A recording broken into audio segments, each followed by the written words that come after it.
one thing you learn from astronomy, from the universe at large, is a sense of modesty. There are more planets like the Earth in the observable volume of the universe than there are grains of sand on all beaches on Earth. And therefore, arrogance makes no sense. Feeling superior relative to another person makes no sense.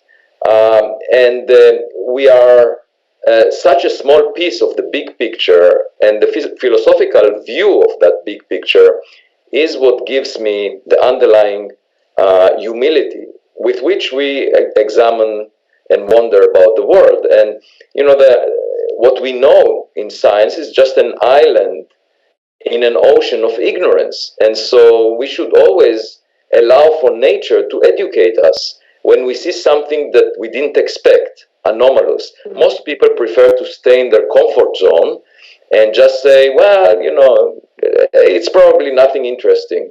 And when there was a seminar about Oumuamua, the object that we will discuss, at Harvard, I left the room after the seminar with one of my colleagues that worked for decades on rocks within the solar system.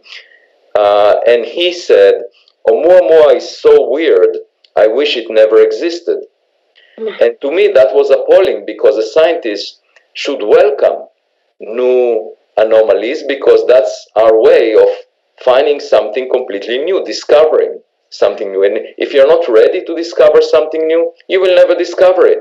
And so the philosophical perspective allows me to see the bigger picture. Most people drill into a niche that is technical and do not see sideways. And since I worked on many different areas of astrophysics, I realized that when you pioneer a new frontier, there is a lot of pushback. People resist it because it doesn't conform with what they're used to. Some people resist it because of jealousy, because they were not involved in the development of this new frontier.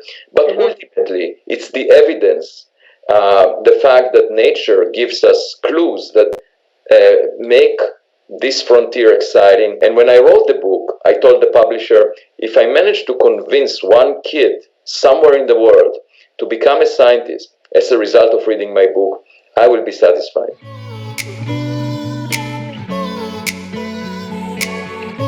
Right, so my book serves two purposes. One, to explain that this object, Oumuamua, was the reason that I wrote the book, and is an unusual object that could be of technological origin, and therefore should change our conception about searching for technological signatures. I mentioned Oumuamua's wager, which is similar to Pascal's wager, arguing that the implications of it being a technological relic are so great that we cannot give up on the opportunity to explore it.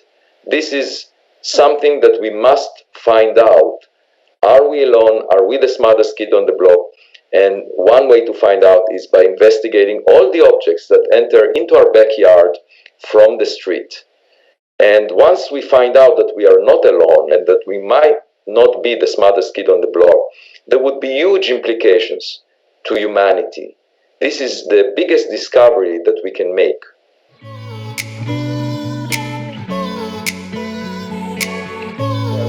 For me, space is just like Earth. It's other environments that we could explore in the same way that people left Europe and explored the Americas. And the technologies that may exist out there could help us also here on Earth. As Oscar Wilde said, we are all in the gutter, but some of us are looking at the stars. For me, nature is not only what we find here on Earth. Nature extends into space. It's much bigger than what we find here on Earth, and it's fascinating to explore it. Thinking about space is allowing us to move in that direction, because there are lots of risks of staying here on Earth, and we should explore alternatives of where to go and how to go there. So I think thinking about space is not dizzying in any way. It's actually our next frontier.